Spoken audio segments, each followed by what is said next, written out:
80 000 francs. Il y a 20 ans.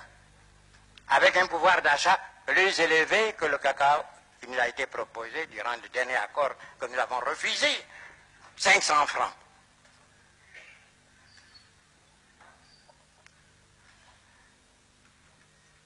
Nous sommes les plus faibles. Après des mois et des mois de discussions, non pas seulement au niveau du marché commun, mais il s'agit d'un problème mondial, donc au niveau de la CUNCED, nos propositions ont été refusées. Les grands courtiers ont imposé leur prix. Qu'est-ce que nous leur avons demandé à partir du moment où eux-mêmes ont fixé un prix qui ne rémunère pas le travail du paysan? Que ce prix minimum nous soit garanti durant une campagne. Et le drame que nous vivons, pendant encore longtemps, nous serons obligés de confectionner nos budgets, d'assurer donc le fonctionnement de nos États à partir des recettes d'exportation de nos matières premières. Je prends un exemple. La Côte d'Ivoire est parvenue à un tonnage global de près de 800 000 tonnes entre le cacao et le café. Il y a 2 ans, on nous payait au minimum 1000 francs le kilo, soit une recette de 800 milliards. Brutalement, on nous réduit de moitié et nous perdons 350 à 400 milliards. Quel est le pays industrialisé qui, voyant ses recettes diminuer de moitié, pourrait fonctionner sans qu'il y ait de plus grave ne se produise dans le pays? Voilà la situation. Quel remède? Nous dénonçons à longueur de journée cette situation que nous impose non pas des gouvernants, des responsables, mais le monde économique et financier puissant, apparemment irresponsable. Nous ne faisons que pleurer. Je ne sais pas si on essuiera nos larmes, mais nous avons trouvé beaucoup de compréhension auprès du président de la République française. Mais je vous dis, pour terminer, nous n'envisageons qu'une seule solution. À terme, tant que nous continuerons à vendre de minerais de fer, de bauxite, de cuivre, tant que nous continuerons à vendre des produits agricoles bruts, nous subirons la loi des intermédiaires. Nous demandons aux pays industrialisés, notamment à la France, de servir d'intermédiaire, d'avocat auprès des autres Européens. Parce que quand on parle nord-sud, c'est bien l'Europe et l'Afrique. Nous leur demandons de nous aider à former nos cadres. On parle de transfert de technologie. Nous refusons ce terme. On n'a jamais transféré la technologie. On n'en a pas transféré au Japon. On forme les cadres techniques scientifiques qui, sur place, transforment leurs matières premières.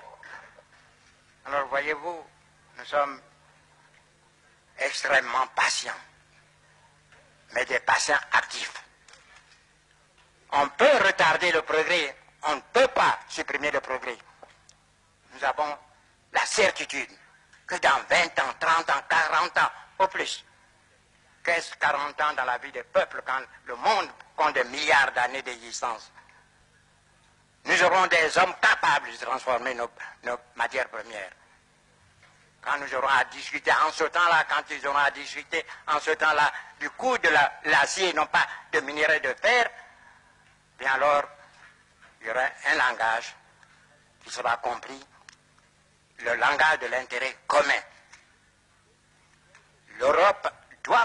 comprendre la nécessité d'aider l'Afrique.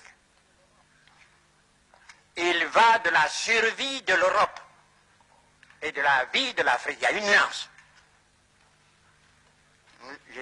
Je continue à me battre pour faire comprendre à nos partenaires européens que la lutte finale, cette lutte doit être finale, ce ne serait pas avec des fusées. Ce serait sur le plan essentiellement économique. Et l'Europe n'a pas de matières premières. Les Américains en ont, mais pas en quantité suffisante pour en céder à leurs frères et leurs alliés européens. L'Asie, la question n'intéresse pas, je ne vais pas rentrer dans certains secrets, dans certaines confidences. Mais l'Asie, même si elle avait des matières premières, la population est telle qu'elle ne pourrait pas, l'Asie ne pourrait pas couvrir ses propres besoins. L'Amérique latine, c'est la situation qui prévaut depuis des siècles dans cette partie de l'Amérique. Victime aussi de l'exploitation de mêmes groupes économiques financiers puissants ne peuvent venir au secours de l'Europe sur le plan des matières premières. Il n'y a que nous, l'Afrique, de loin, le grand propriétaire des matières premières. Nous recelons. L'Afrique n'est pas suffisamment prospectée. Mais on peut admettre sans crainte de moindre démenti que nous sommes les premiers pour le faire, les premiers pour les bauxites. Quand on pense qu'en Guinée, il y a des siècles de réserves de bauxite, le manganèse, l'uranium, l'Europe a besoin de ces matières premières pour donner du travail à ses hommes, à ses ouvriers. Imaginez-vous la pauvreté se généralisant, la révolte des jeunes exploités par d'autres. Permettez-moi de ne pas aller loin dans ma pensée. Et si ces matières premières ne parvenaient pas un jour à l'Europe, voyez, notre ami à faire face à 1 million ou 2 millions de chômeurs, et ce n'est pas facile de régler cela, malgré leur bonne volonté, ils y arriveront. Mais si l'Europe venait à être privée de matières premières, c'est le chômage généralisé et qui conduira où, vous le savez vous-même. On n'aura pas besoin de tirer un coup de fusil. Voilà ce que nous nous évertuons à faire comprendre à nos frères européens. Nos intérêts sont solidaires. Il faut qu'ils nous aident à nous développer. Vous avez parlé de l'autosuffisance alimentaire. Nous en sommes conscients. Vous croyez que c'est de gaieté de cœur que nos frères tendent la main chaque année pour une aide alimentaire? Ils sont très dignes, mais ils n'ont pas le choix. Je l'ai dit en Côte d'Ivoire, et c'est la pensée du jour qu'on récite chez moi, l'homme qui a faim n'est pas libre. Et c'est vrai. Nous avons quitté la dépendance coloniale. Mais après 20 ans, nous pouvons faire le point. Pour l'essentiel de notre existence. Pour la nourriture, pour beaucoup. Pour nos soins médicaux. Pour notre éducation. Bref, pour tout ce qui permet l'épanouissement de l'être humain, nous sommes obligés, il faut le reconnaître, de nous adresser à nos anciens colonisateurs. Vous ne croyez pas que nous soyons conscients de cette triste situation? Nous voulons nous évader de cette situation-là et nous demandons à ce qu'on nous aide. Nous avons des hommes qui veulent travailler parce qu'il est nécessaire pour eux, pour leur existence, pour leur vie et même peut-être survie, de travailler. Mais il faut qu'on nous aide. Nous ne demandons pas l'aumône. Nous ne sommes pas une sorte de mer morte qui reçoit l'eau du Jourdain sans rien laisser passer. Voyez-vous, nous parlons avec beaucoup d'images. Et voudrez-vous que je vous dise ceci pour conclure? Chez nous, on dit qu'il faut que vous nourrissiez votre enfant jusqu'à ce qu'il est poussé dedans, afin qu'il vous nourrisse quand vous aurez perdu les vôtres.